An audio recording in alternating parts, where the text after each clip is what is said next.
only for about 1.25 years on the average. In 2002 to 2003, the chairman changed 4 times. Now, that's the monetary arena. Now, unfortunately, from the point of view of growth, more important for nations' growth is fiscal policy, the government's tax and spending policy, and so on. And it's much harder to see how one can commit future governments in that respect. There are some success stories. I like to, even though Ireland has stumbled in the past 5 years, for almost 2 decades, or let's say a decade and a half, Ireland was a great example. They, in the early 90s, they successfully promised what the capital taxation rates would be over the next 20 years. It was believed by both domestic and foreign countries. Ireland grew dramatically. Unfortunately, Ireland stumbled in 2008 by guaranteeing to bail out banks. Very unfortunate decisions. Now, Argentina is an example of a country that over and over again, I wouldn't say surprise you because it's no longer a surprise that they carry out policies that are hard to fathom and clearly go against the long-run growth of the nation. Just to give you a sense of what has happened in a country such as Argentina, the capital stock per working age person today is about the same as it was 30 years ago. That's really unbelievable and very, very distressing. Argentina would seem to have done well in the past few years, but that's mostly because of high commodity prices. The investment activity in Argentina has not been stellar at all.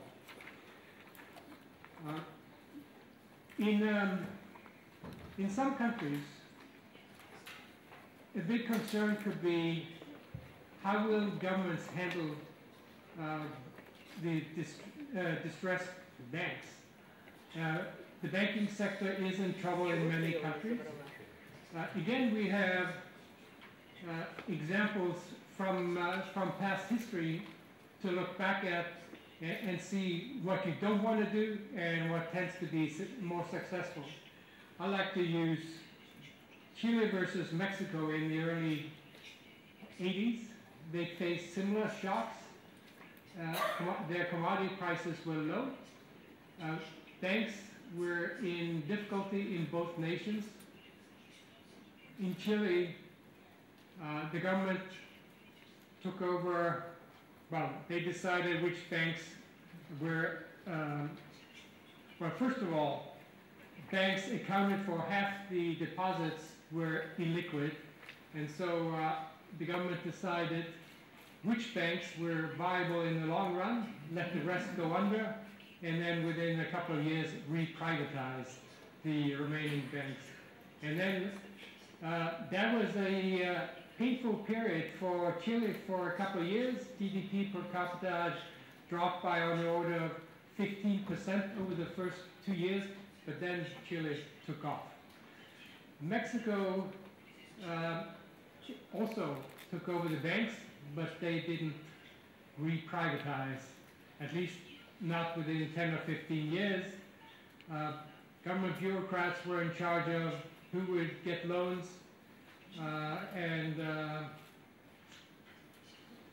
I don't think government bureaucrats are the right person to know where lending, where the most profitable areas for lending would be. Mexico didn't suffer quite as big an initial shock or drop in GDP per capita, but then it didn't grow afterwards either. It kind of languished, more or less a constant growth rate, constant per capita GDP, while Chile grew by on the order of 7 to 80% in the first 10 or 12 years. Now, so my comments suggest it would be good to have a way to commit to a consistent policy. But consistency is no guarantee. It has to be consistent and good policy. And I would argue that in China, policy has been quite consistent, but not necessarily beneficial for long-run growth. It has seemed that China has been doing well, but the question is, can it last?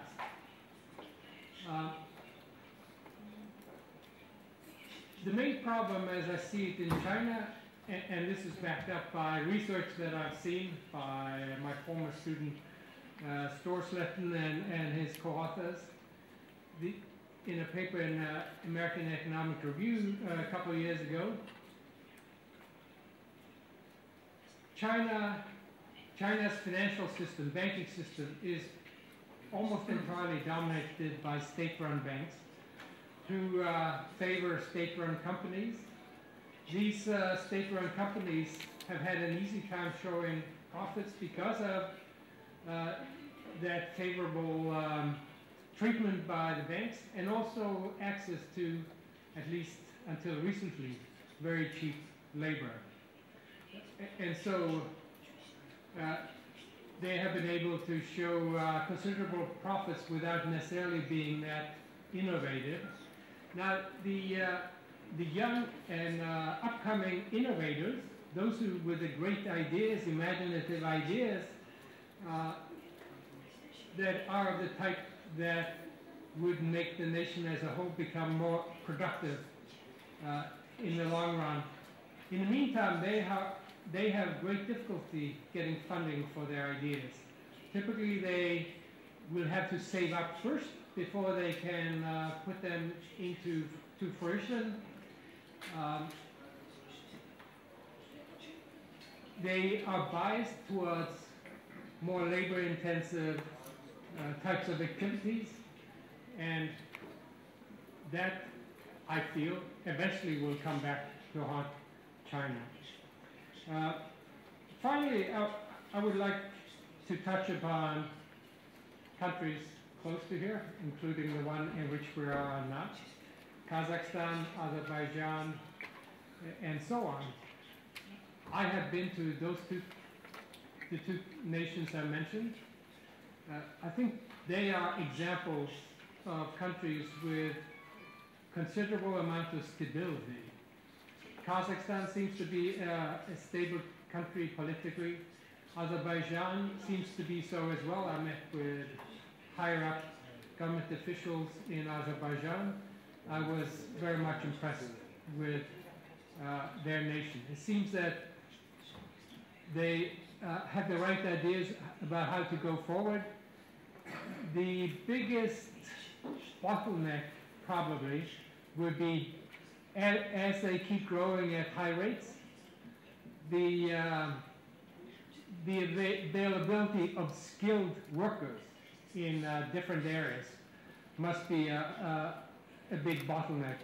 And I really think it's great that those two nations, and I'm sure some others, emphasize a lot the educational arena, building up new universities, trying to get on board these skilled people, the high human capital people that will be necessary for nations to grow in the long run.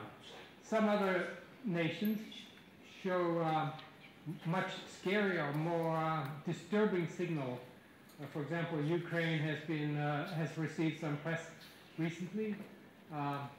It seems to be a country that would worry you as a potential investor, but they can still get the ship in order, I suppose. Learn from Kazakhstan and Azerbaijan and others. Thank you very much.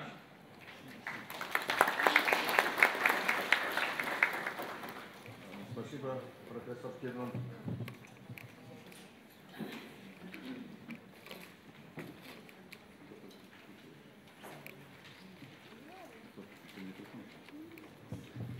Я думаю, ваши предложения о том, что в мире нужно совершенствовать, для нас это актуально, хотя вы, кажется, похвалили, у нас есть чем хвалиться, но тем не менее проблемы, которые говорят о стабильности, о необходимости или невмешательства, или вмешательства правительственных органов в нашу экономическую деятельность, они актуальны, потому что каждый раз мы слышим о том, что государство должно получить больше полномочий, больше вмешательств и так далее. Так, вместе с тем наш президент внимательно следит за тем, чтобы правила рыночной экономики в Казахстане строго соблюдались.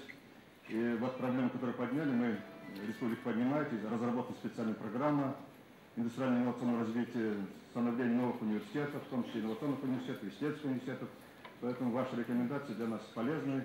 Мы надеемся, что вы теперь постоянный член клуба лауреатов национального форума. И мы надеемся продолжать слышать ваши хорошие рекомендации. Спасибо вам.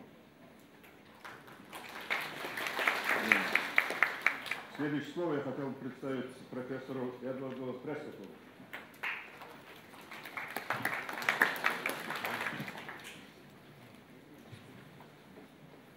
I'm enjoying this visit.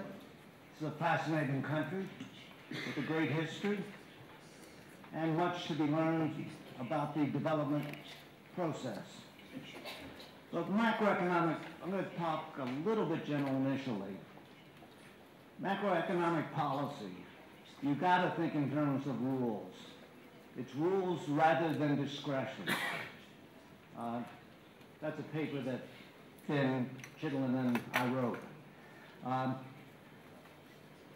And one of the two cited for a Nobel Prize. The policy's a game, and in game, the principle of optimality does not hold. Doing what's best given the current situation, and given that you're going to behave that way in the future, is not best. In games against nature, it is. Anybody with an engineering background or physics knows that. Given it is a game, asking what will happen if some policy action is chosen is not a well-posed economic question and should not be asked. Asking what will happen if some rules are followed and people believe these rules will be followed is a well-posed question. Using the methodology that Professor Kitlin and I developed and the other paper cited, we had the tools to answer those questions, quantitative answers.